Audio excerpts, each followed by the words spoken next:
Okay, welcome back to classes, methods, and objects. This is part 2. I'm going to review everything we learned in part 1 and plus try to continue on from there. But if you notice here, this is my main program. I created 4 students, which are objects. Okay, Bob, Sue, Abe, and Kim are objects. Remember, student is the class. If you look up here, student.java.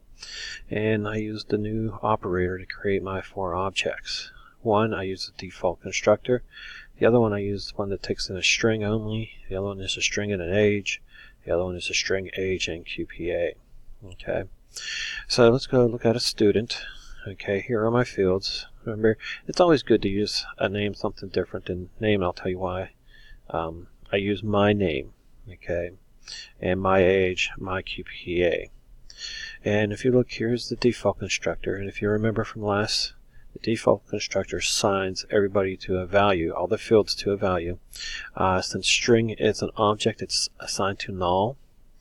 Age will be assigned to 0 since it's an int, and doubles are assigned to 0.0. If I had a Boolean variable up here, it'll be assigned to false. Any numeric data types will be assigned to 0 or 0.0. So that's what the default constructor does. Okay, it assigns all the fields to their default value. The next constructor, student, it takes in a name. Okay, and it takes my name equal to name. And this is the reason why I say you don't want to use name up here, because then the compiler will get confused. Are you talking about this name or this name? So by putting my name, it means it's a total different word, so the computer doesn't get confused. Okay. There are cases where this local variable might be the same as a field, and we use the keyword this to distinguish between the two, and we'll go over that later. Okay. Again, here I have student that takes in a name and age. Okay, and then we have another student takes a name, age, and QPA, and I created an object of all of them. Okay. Down here we have our methods. These are called mutator methods because these change the fields. So if I want to change the field my age, all I do is go public void. Since nothing's going back to the main program, we use the keyword void. Name of the method, set age. And we're going to set the age to whatever age is inputted. Okay. And same way with QPA, and same way with set name. Okay, so most of your fields should have a mutator method. Now if you have like something like student ID, where ID does not change once it's assigned, you don't need a mutator method for like a student ID. So if there's a chance that fields will change over time, then it should have a mutator method. If the fields do not change, I would not worry about getting a mutator method. We have what we call accessor methods that allows us to gain access to our fields, and their main purpose is just to return what value is in that field at that point in time. Okay, so notice we use the int. This is the return data type. This means this integer is being sent back to the main program, and we call it getAge. Okay, and if you notice with mutator methods, I use the word set, because basically I'm telling the user what I'm doing to the fields. Here I'm using get for accessors because I'm getting the age, I'm getting the QPA, and I'm getting a name, and I'm sending them back to the main program. Okay, so let's take a look here. Let's create some other methods, and I want to just say public, and I'm going to make this void. You shouldn't really use system.out inside of a field. Usually we return values and we output them in main, but this is just a temporary. And we're going to just call this one display. Okay.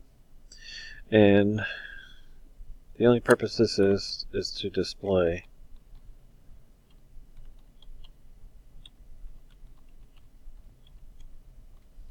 our fields. And we're going to put my name,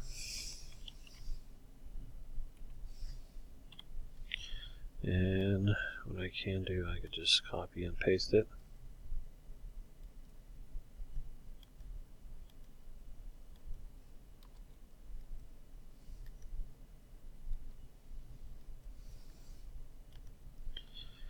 It changes to my age and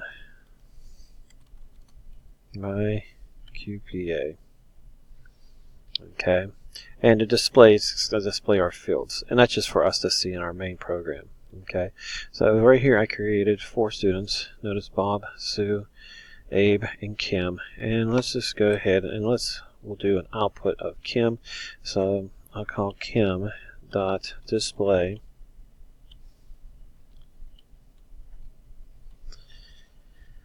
And that would run that method over here. Okay, it's going to call this method. Now notice nothing's being returned and nothing's being brought in. So it's going to just run this method, which should output our 3 fields. Okay. So let's come over here and build our project. Make sure you also build your class. Make sure there's no errors. And then what that does is build a class file and it allows us to run it. Should work. And notice Kim 17.3.5. Okay. Let's go ahead and do Abe dot display.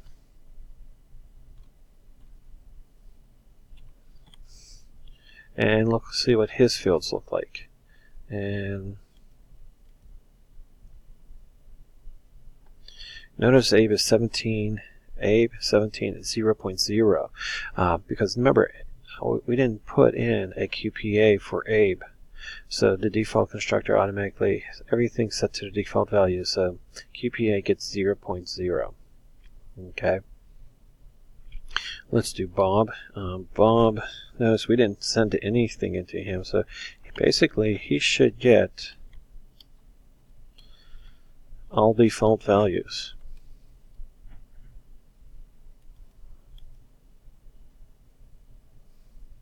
And notice down here, null for Bob's name. Remember, Bob doesn't have a name. Even though there's an object called Bob, we never put a name in there for his name, so it's null. Integer is 0 and 0.0. Okay, so that basically wraps up our constructors. You should know that by now. It's a little bit of review from the last one. Our mutator methods and accessor methods. Okay, now these are regular methods. Let's say I want to input 3 values. So I'm going to go ahead and go public void, because I'm not going to return anything, and I'm going to call it get num, and I'm going to get num from the user, and we're going to say they're integers. I'm going to call it x.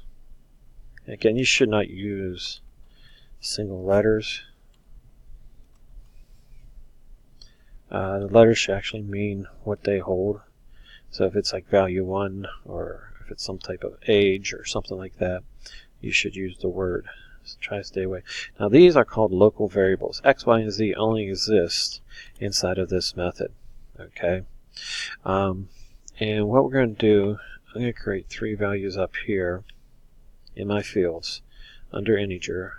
I'm going to call it val1,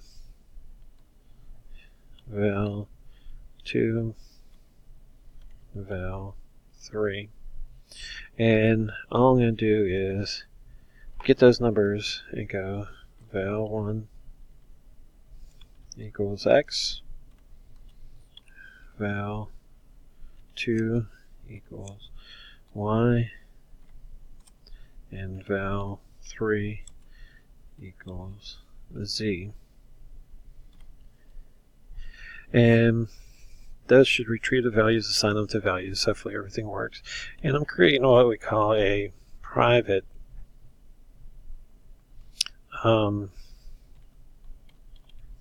method.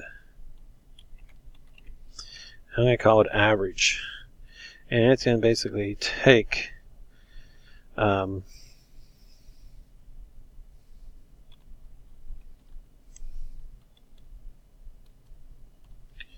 find the average of those 3 values. So I'm going to create a local variable called double. Now double av only exists in this method called average. Once I go somewhere else, it doesn't exist. Same way with these parameters that are coming in. These are local. X, Y, Z only exists in here. Values 1, 2, and 3 exist through the entire program, okay, because they were declared at the top. They're global variables, okay, and I'm going to calculate the average, and that's going to just be basically val1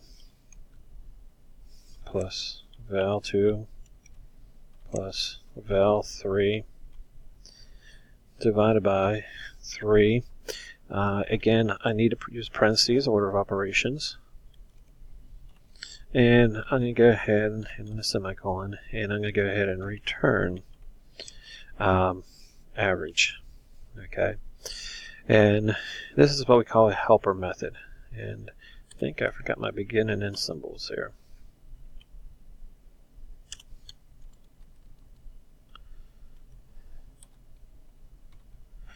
Okay, and down here,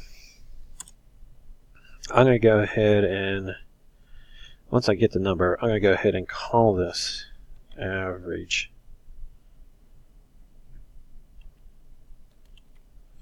Method.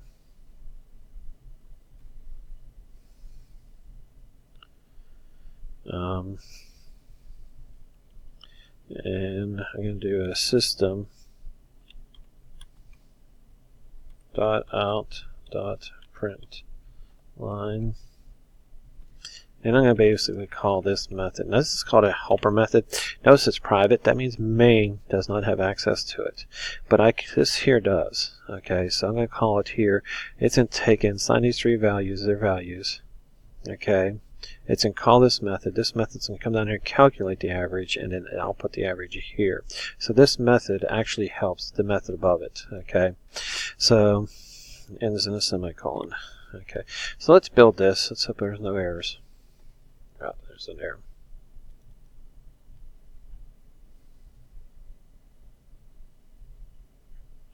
Spell print line wrong. Okay, so let's try that again. Process is complete. Let's go back to our here, and first we need to build this. But before we do that, let's see. I want to get num. I'm passing in 3 values to get num. So I'm going to go ahead and call Bob dot get num, and I'm passing in 3 values, 2, 3. Okay, and let's go ahead and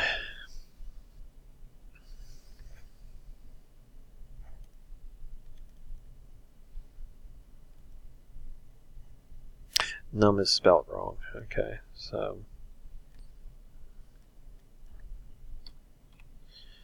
okay, try that again. Okay, process is complete, and go ahead and run the file, and notice I get 2.0. Okay, okay, so that is my answer here, is 2.0. So when I call Bob, I pass in these 3 numbers to get num. These 3 numbers come in as X, Y, Z. These 3 numbers get assigned to value 1. This calls average. It stops the program, leaves the program, comes down to this helper method. And we go ahead and create a variable here, local variable. We calculate the average, and we return the average right back here, which is outputted as 2.0. And that's how a helper method helps another method. Helper methods are usually declared private. Okay, and they're the only job. Now I cannot gain access to this helper method from the main program. If I would go here and say bob.average, I would get an error. Okay, and I'm down to a couple seconds left. That's why I'm trying to hurry, but I should get an error if I go ahead and run this file. And right here, because I'm trying to call Bob as an average. Okay, right here I'm getting average does not exist. It's a private access to students, so I cannot call that. Okay, so that wraps up this section. Basically, we talked about accessor, mutator methods, constructors, methods, and helper methods. Okay, I hope you enjoyed this. Continue watching these videos and practice your programming. Have fun.